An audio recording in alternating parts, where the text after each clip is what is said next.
work and ingenuity. The rise of Honda out of the destruction of war to a multinational corporation is profiled now on Voyages.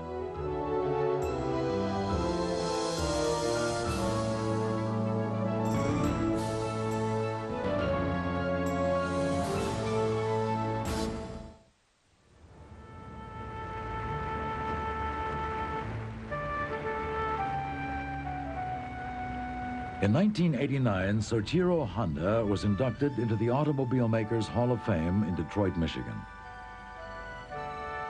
For Honda, the honor was indicative of how far he and the company he founded had come.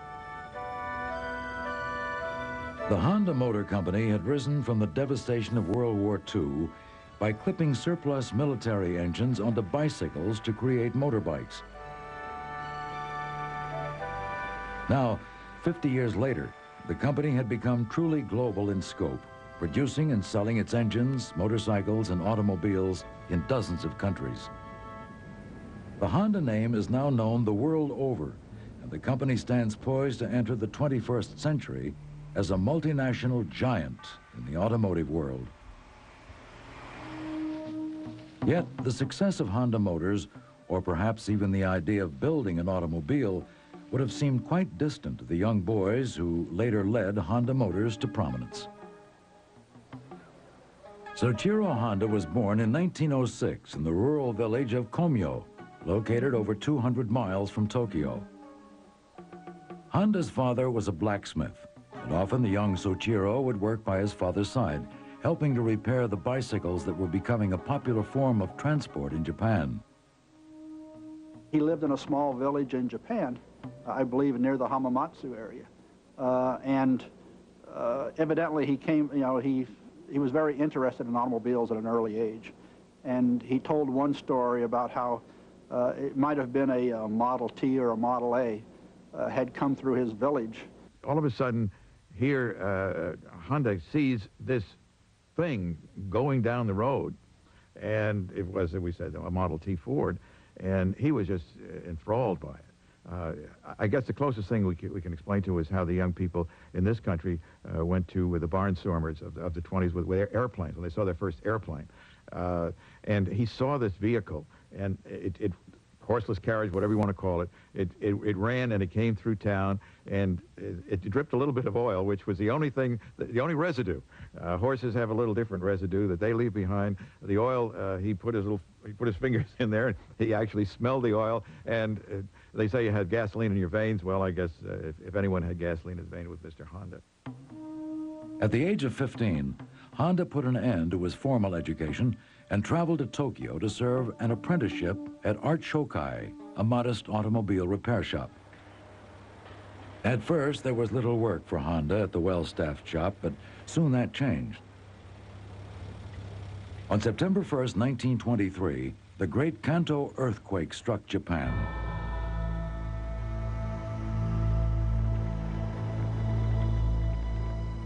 Damage from the quake and the fires it produced led to 140,000 deaths and left Tokyo and its region in ruins. Yet, the earthquake was a blessing of sorts for the struggling Honda. With the exception of Honda and the senior apprentice at Art Shokai, the shop workers returned to their homes to deal with the fallout of the disaster. This allowed Honda to receive a complete training in auto repair. In 1928, Honda opened his own branch of the repair shop in the city of Hamamatsu. While working long hours, Honda devoted his spare time to building racing cars. With the ingenuity and flair that would later become his trademark, Honda developed a race car with a modified Ford engine and entered it in the All-Japan Speed Rally in 1936. The car set a new Japanese average speed record of nearly 100 miles per hour during the race. In 1937, Honda decided to take his career in a new direction and founded his own company to manufacture piston rings. After a difficult start, Honda's business began to thrive. The firm supplied piston rings to Toyota and then to Japan's military as World War II began.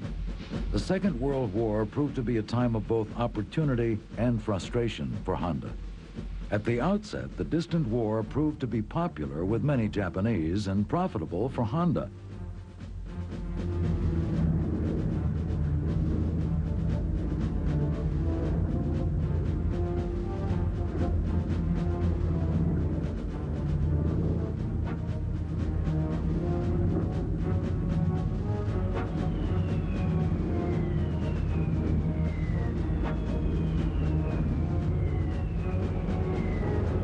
When the Allied bombs brought the war to Japan, sentiment began to change. As Honda's factory was located near the Hamamatsu Air Base, it was badly damaged by the attacks. Later, in 1945, an earthquake struck the Hamamatsu region, destroying the plant. The defeat at the hands of the Allies left Japan to question what had gone wrong and how to deal with its future. What had once been a highly disciplined, industrialized society had been devastated by war. After the war, Japan was devastated. The atomic bomb didn't do the real damage. The atomic bomb was more psychological, really.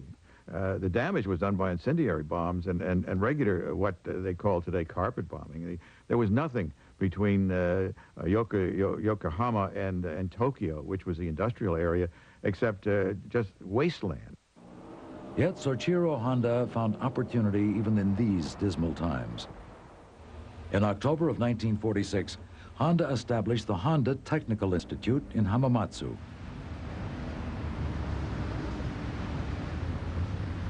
Here, Honda bought tiny two-stroke engines, which had been used by the Japanese military during wartime, and attached them to bicycles, which he sold for profit. He was coming out of the ashes, but he knew that Japan needed transportation. And I think what you need to be successful in business is a good product. You need good marketing and also some good luck. And I think Mr. Honda had all of that. Steadily, Japan began to rebuild from the devastation of the war.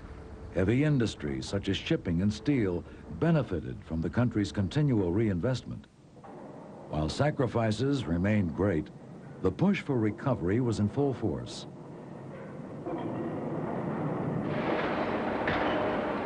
When the Honda Motor Company opened for business, it was one of more than 200 companies manufacturing motorcycles in Japan. With this tremendous competition, Honda, the mechanic, needed help. It arrived in the form of Takeo Fujisawa. With Fujisawa ably handling the company's business matters, Honda was able to spend his workdays in the factory and research laboratory. Now, Mr. Honda was always the kind of guy that, to him, the engines were the heart of everything. Whether it was a motorcycle or an automobile or anything, the engines were the important, part of the heart, unlike the heart of the vehicle. And he was really just kind of a very down-to-earth guy. The Korean War marked a turning point for post-war Japan. Industry received a big boost from the work orders pouring in from the Americans for jeeps and military trucks. The United States began to regard Japan as a valuable asset to its defense strategy in the Far East, and soon Japan found itself returning to the international community. For Honda, the improving conditions meant opportunity for growth. On Fujisawa's recommendation, Honda developed the Type E engine, a new four-stroke overhead valve engine that produced 5.5 horsepower.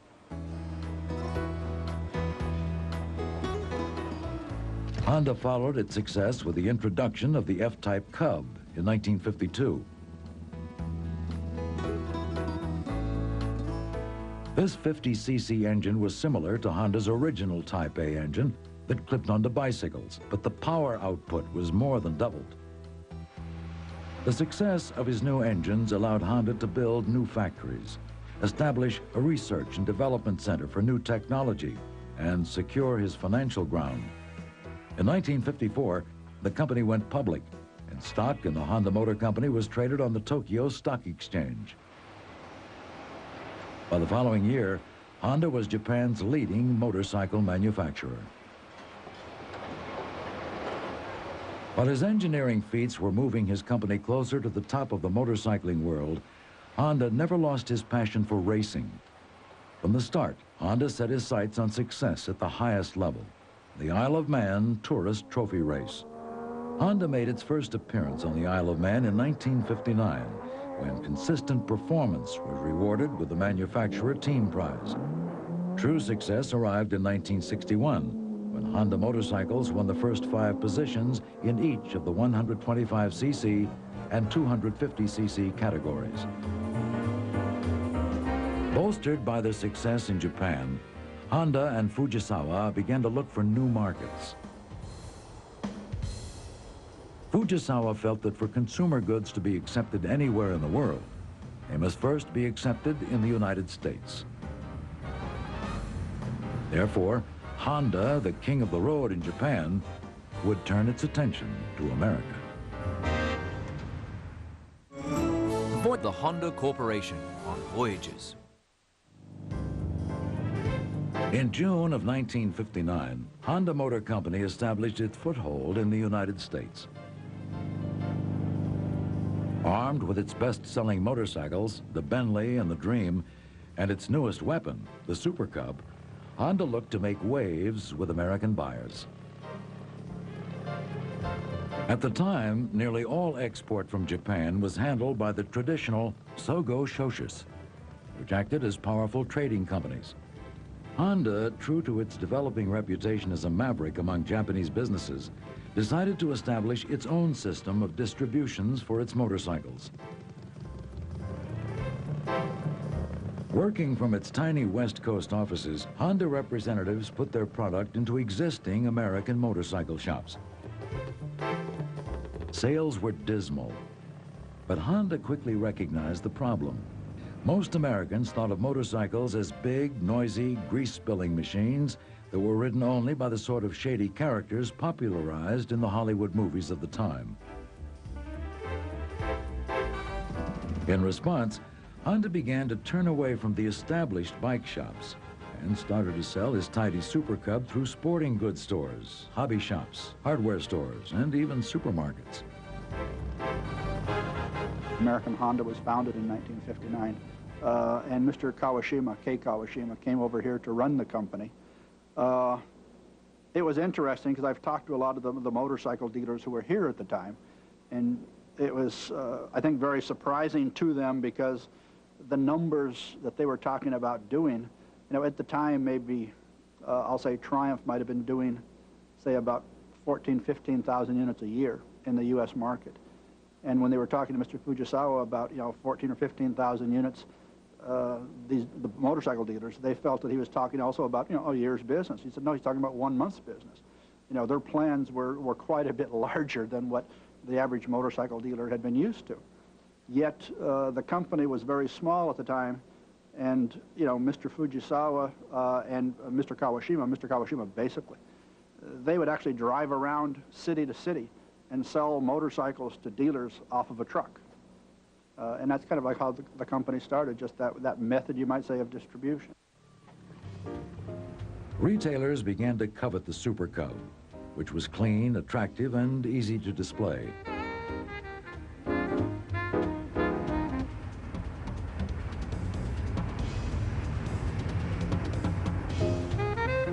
Released in 1958, the Super Cub was considered by many to be one of Honda's greatest machines. The lightweight motorbike was a true departure from the powerful, speed-hungry motorcycles of the era.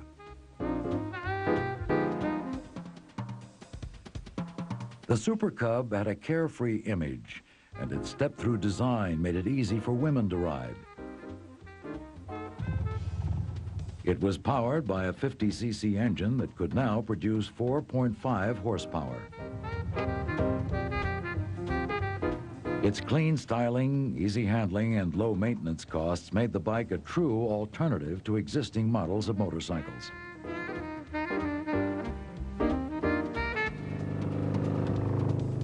The Super Cub was integral in America Honda's attempt to attract a new kind of consumer to its smart, efficient motorbikes. In order to change the prevailing conception in America that all motorcycles were large and loud, Honda hired Gray Advertising in Los Angeles to design a national campaign for its new product. The result was advertisements featuring people from all walks of life riding the Super Cub under the slogan, "You meet the nicest people on a Honda." In the early 70s, my father, to my glee, bought a motorcycle, and it was a small Honda motorcycle with a very small engine, but it was about the time that I was starting to lose interest in the Catholic Church, and one way he had of getting me to church was inviting me to hop on the back of the motorcycle, and it made it all worthwhile. Americans began to view motorcycles as an efficient and enjoyable means of transport. Soon, all sorts of people who never would have imagined themselves on a motorcycle found themselves on a Honda Super Cub. You needed the three things. You needed a good product, which he had, and some of the motorcycles were not all that good. He had a good marketing guy in Fujisawa, and that he had good luck. He came in the market at the right time with the right product. A lot of people had wanted, let's say, a lower-priced, smaller motorcycle, which is what he had. Sales skyrocketed, and Honda Motor Company continued to expand to meet the demand. By 1961, Honda was selling 100,000 motorcycles a month, an unprecedented number for the industry. But Soichiro Honda was not satisfied. He looked out into the crowded streets of Tokyo and saw the impact the automobile had made on the people of Japan. He realized that the roads of foreign countries were packed with cars as well, and that the automobile was far and away the world's favorite mode of transport. Honda had never lost his passion for cars. From the time of his youthful days in the repair shop, automobiles had held a special place in his heart. Now, Honda surveyed the cars coming off the world's production lines and liked what he saw. Honda found the idea of building affordable, efficient automobiles extremely exciting. And I think it was a natural then to consider, as motorcycles became larger, that it was a natural to start thinking about all forms of transportation, including automobiles. And since from an early age he was interested in automobiles, I think it was very much a natural. It was time for him to begin pursuit of his lifelong dream. He set to work in his research laboratory to see if he could transfer the engineering prowess he had displayed in manufacturing motorcycles to the field of automobile production. The results of his efforts would surprise even Honda himself. Honda Corporation on Voyages.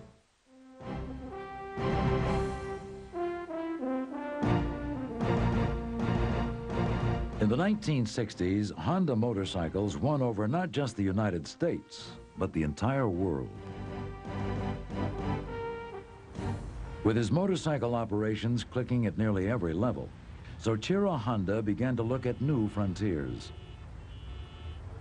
While expanding his company into new countries, Honda had kept his eye on the world's automobile industry.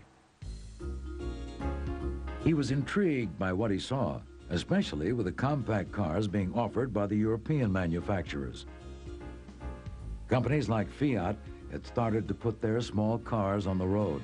Their 500 model had a modest two-cylinder engine that was positioned in the rear of the car. This air-cooled 479cc engine produced just 13 horsepower. As a result, the engine could muster an output of only about 70 miles per hour. There was space for 2 passengers and light luggage. While neither speedy or spacious, the Italian Fiat was a symbol of the new class of mini automobiles that was becoming accepted in heavily populated cities. Along with Fiat, nearly every major car manufacturer began to respond to the problems of driving in a modern urban environment by adding a more compact car to its sales line.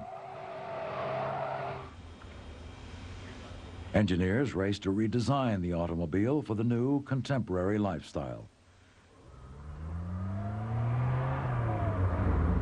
Consumers appeared to be responding to these smaller automobiles which were easier to park, cheaper to buy, and used less fuel than the competing full-size models. Selling smaller cars might mean less profit per unit to manufacturers, but the market for these new compact cars was undoubtedly on the rise.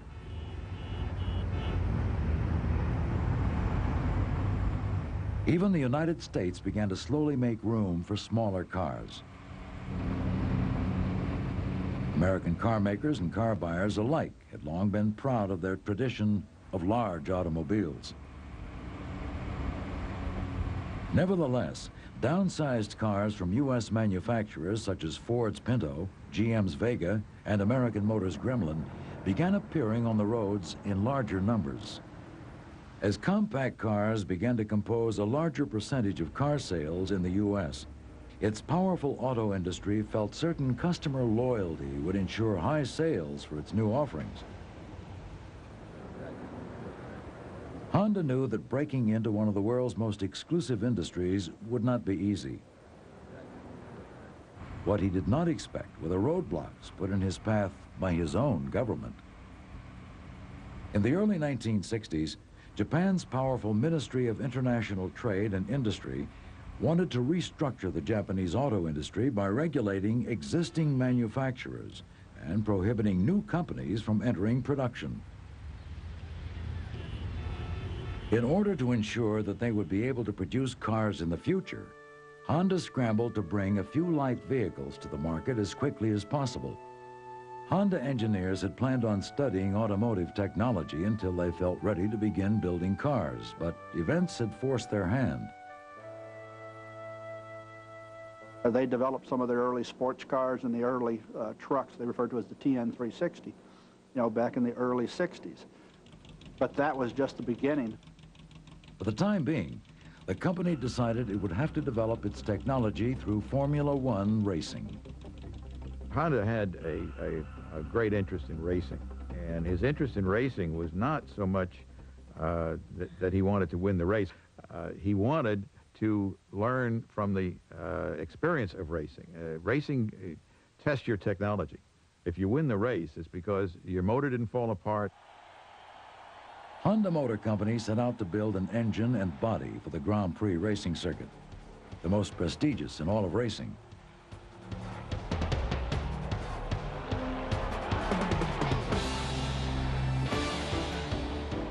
After a difficult induction season in 1964 and a poor start to 1965, even Soichiro Honda was wondering if his company's success would be limited to motorcycles and engine building. But in October of that year, the Honda racing team tasted victory at the Mexican Grand Prix. They followed this with a first-place finish in the Italian Grand Prix in 1967. Honda fared even better on the Formula 2 circuit, where they posted a stretch of 11 straight victories. While not as glamorous as the Formula 1 scene, these races were of extreme importance to Honda Motor Company. The technology learned from developing their four-cylinder, water-cooled 1,000cc race engine was easily transferred to their mass production of compact passenger cars. Other events would influence Honda's early automotive designs as well. In 1970, a new wave of environmental activism swept across the United States. Citizens had become alarmed at the country's rapidly deteriorating air quality, much of which was attributed to the sharp increase in the number of cars. The environmentalist movement came a little bit out of a lot of the more hippies of the 60s were more in tune with the earth, and they didn't pay. I'm sure their Volkswagen buses burned quite a bit of fuel and were quite big polluters, but they didn't seem to have the same kind of image as the big rear-wheel drive gas guzzlers. The United States just became more conscious of pollution. In an effort to deal with the problem, Congress amended the Clean Air Act. The new law set forth stringent standards for automobile exhaust emissions.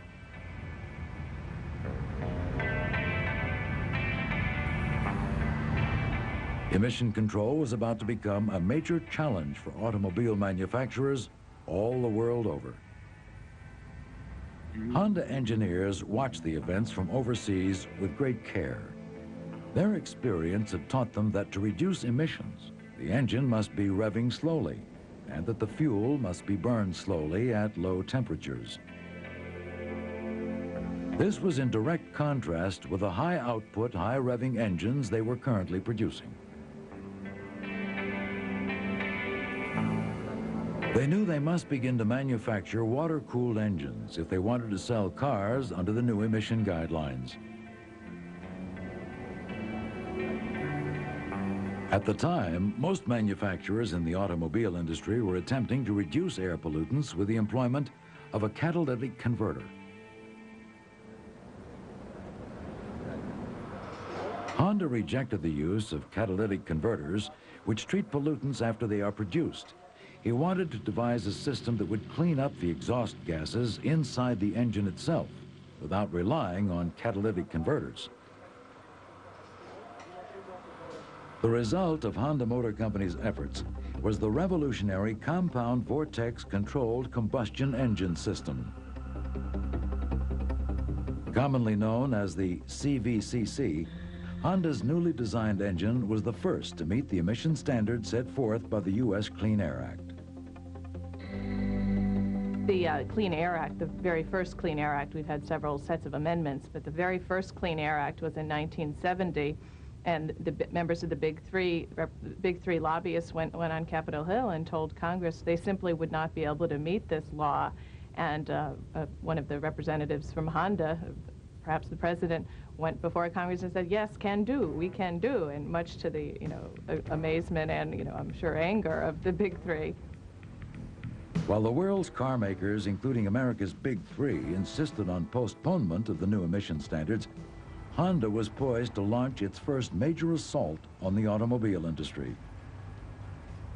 While Honda Motors readied to release its first cars fitted with a CVCC engine, the company found itself in a time of transition. 25 years after the birth of Honda Motor, Takeo Fujisawa and Soichiro Honda had decided to retire. Together, these two men had taken their struggling company that rose from the destruction of the war and made it a truly multinational corporation that sold its engines, motorcycles, and automobiles in countries all over the world.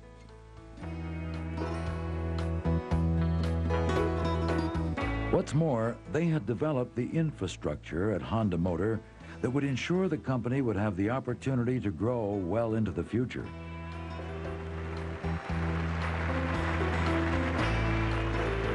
Perhaps not even these two men were aware of the success that lay just ahead for one of the world's most innovative car manufacturers.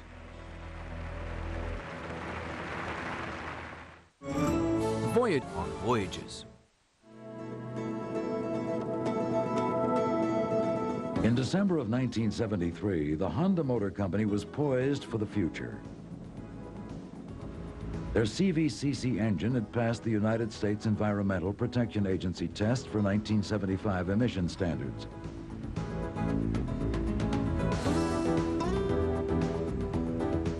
The time had come to put the new Honda Civic onto American roads. Honda had introduced its first Civic model in 1972 in anticipation of fitting it with its CVCC engine. The merger took place as the 1975 model year was about to begin in the United States, and the Civic CVCC 1500 was introduced to the marketplace. The car was offered as a two-door hatchback and as a four-door sedan.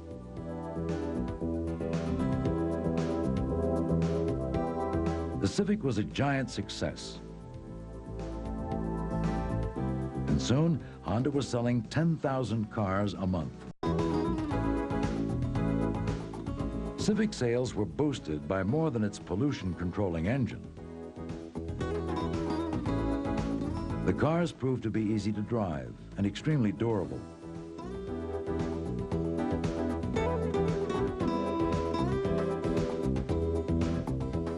Word spread quickly among car buyers that Honda built quality cars which needed little servicing. When people in the U.S. slowly but surely started buying these Hondas, they found that, yes, they were more fuel efficient. And of course, gas prices were starting to get expensive in the early 70s, and soon you'd have a gas shortage. But also, they were more dependable. I mean, some of these early cars, the Gremlin, the Detroit's finest hours with these vehicles, and they had very stiff competition with the Hondas, and you never really saw how the performance wasn't so great until you had something to compare it to that was raised the bar quite a bit. The oil crisis of 1973, which resulted from the political turmoil in the Middle East, had introduced car owners to long lines and expensive gas prices. The fuel-efficient Civics were a welcome commodity in a time when the world's energy supply faced an uncertain future. U.S. car manufacturers looked on in amazement at the changes occurring in their industry.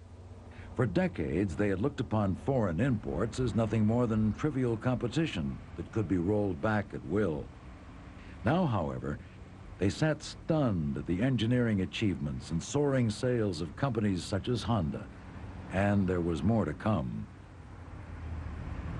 As sales of Honda automobiles began to increase and its Japanese factories were operating at near capacity, management began to consider building a production plant in the United States. At a time when the yen was weak against the dollar, many in the auto business felt it would be unthinkable to compete against the likes of Ford, GM, and Chrysler in their own backyard.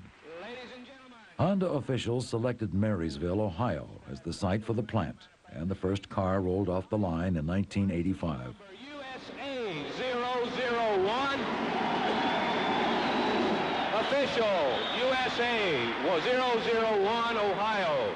Honda's move to the United States was done in a way so as to minimize the kind of resistance that they were sure to get no matter what they did, and to maximize their acceptance. They certainly hired a lot of workers, American workers. They proved that American workers could build dependable cars that did not have a lot of defects and could be sold at a reasonable price. They also were able to embrace a community and have a community embrace them, and change the way a manufacturing plant was run. There had been speculation that because American workers were building the motorcycles, they would be inferior to those assembled by their Japanese counterparts. This fear proved to be unfounded.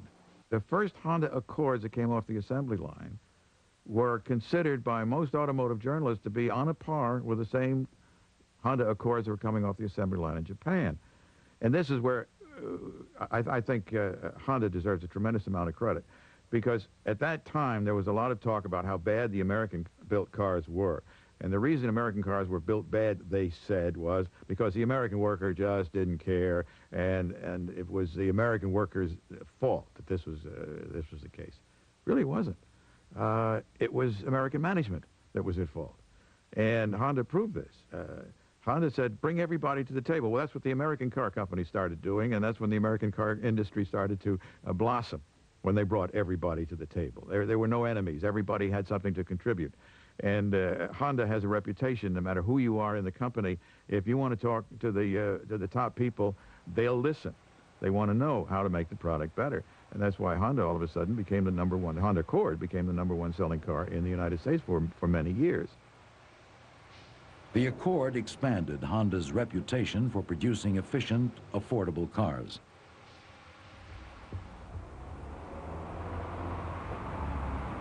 Honda dealers loved the new car, as did the motoring press.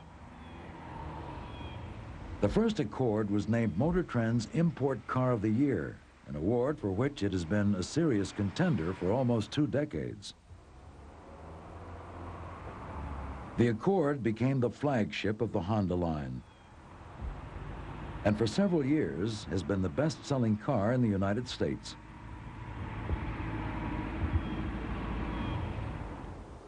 For many in the industry, the Accord became the yardstick by which all cars in its class are measured. The Accord became an enigma, I think, for many people in Detroit, for the American car people. They just couldn't figure out what the Accord was or why the Accord was, but I can tell you this, shortly after it came out, a friend of mine who was a mechanic, and among his clients was the New York State Police. So I mean, he had a large repair shop, and he had a Honda in his shop. And he said, if you think about buying a new car, think about buying a Honda. He said they really are put together beautifully, and that was the key. The perfection of quality, or the achievement. Let's put it this way: the achievement of quality in the Accord was probably the one thing that was missed to a large extent by Detroit. In 1978, Honda introduced its Prelude model. More sophisticated than the Accord, the Prelude reached out to those who desired a touch more style from their Honda. The Civic, which has affectionately been called the world's most basic car, continued to sell strongly as well. Offered as a two-door hatchback or a four-door sedan, the Civic was enlarged during the 80s to provide a slightly roomier interior. The 80s also saw the release of Honda's CRX, the sporty two-seater designed to combine efficiency with fun.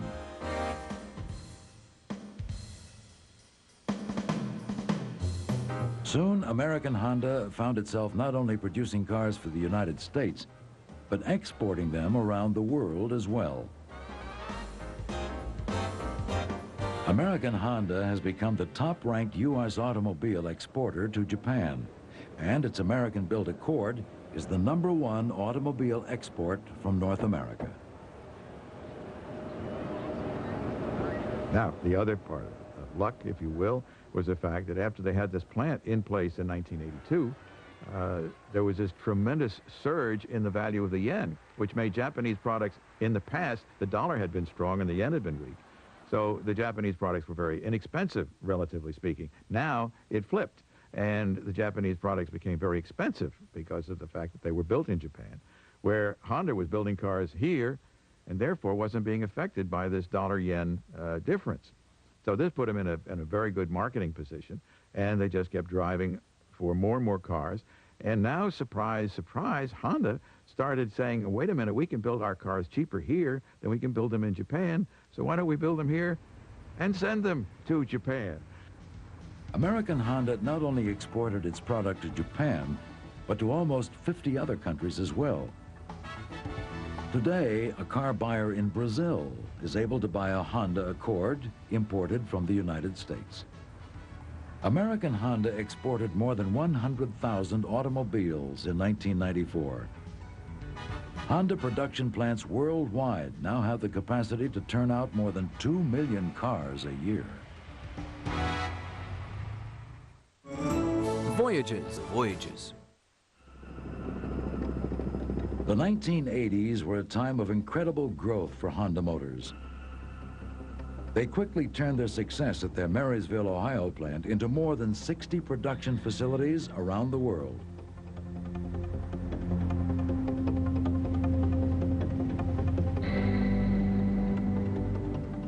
With sales of Honda's traditional models skyrocketing in the middle of the 1980s, the company decided the time had arrived for it to try something new. The result was the development of an entire new automobile division within the company, which was given the name of Acura.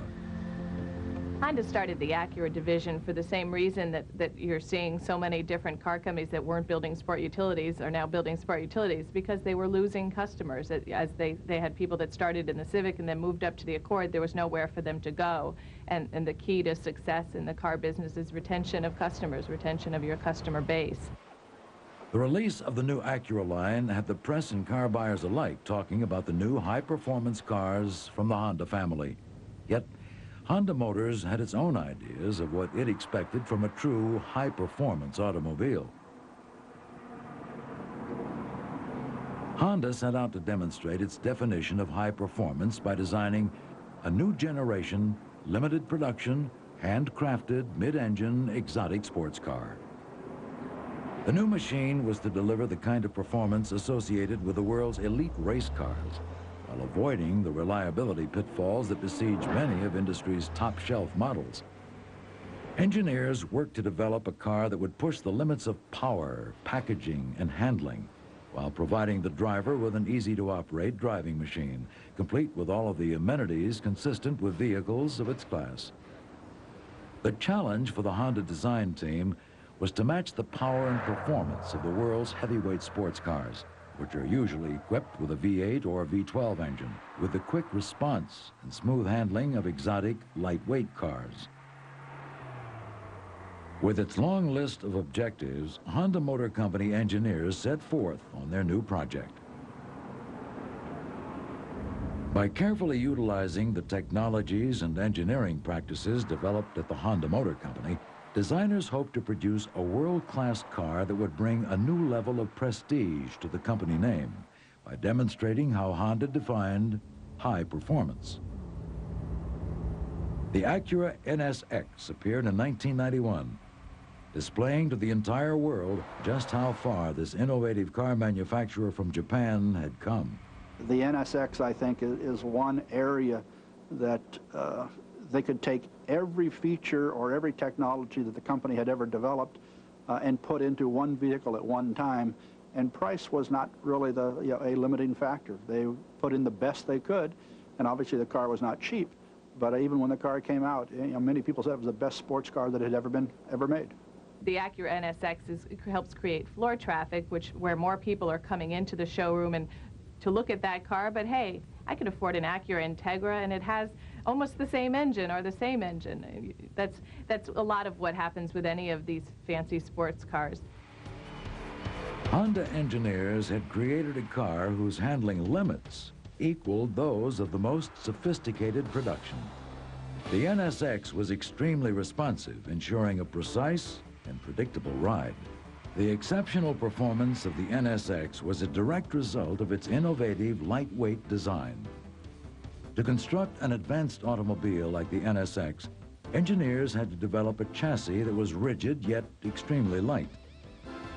To accomplish this, Honda engineers relied on two new weapons, aluminum and supercomputers. With the help of advanced computers, engineers were able to utilize aluminum to construct several independent structures and integrate them into a single rigid chassis. High-strength aluminum alloys were utilized in critical areas to obtain exceptional strength and resistance. The end result of the employment of aluminum and new technologies was the production of a chassis equal to or greater in rigidity than a comparable steel structure. Yet the NSX chassis weighed just 452 pounds, 40% less than the conventional steel chassis.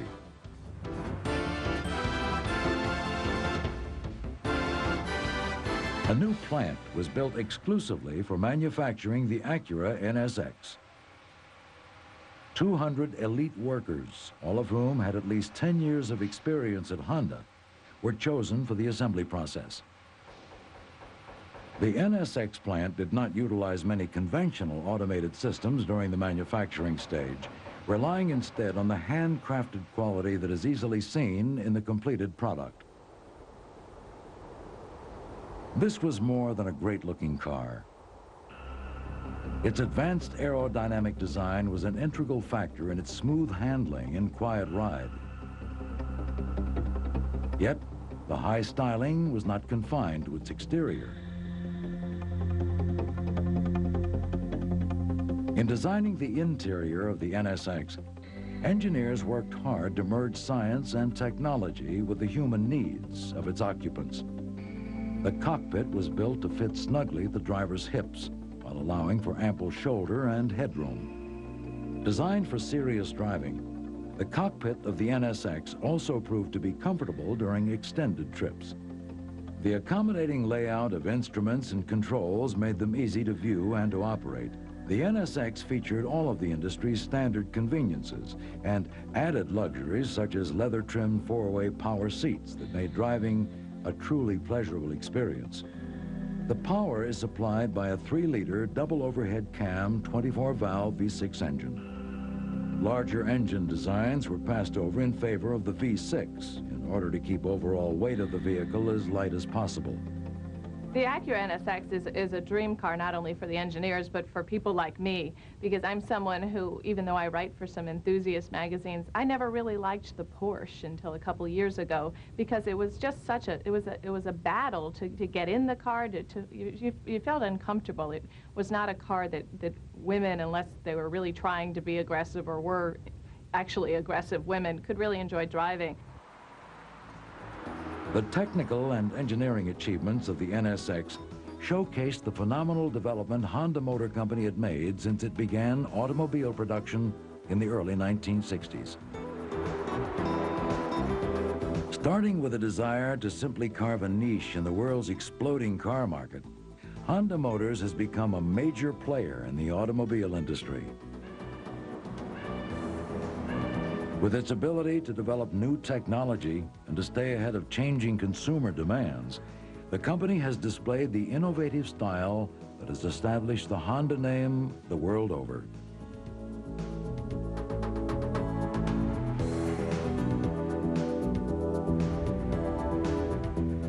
As it stands on the threshold of a new century, the Honda Motor Company continues to make the cars that the world wants to drive.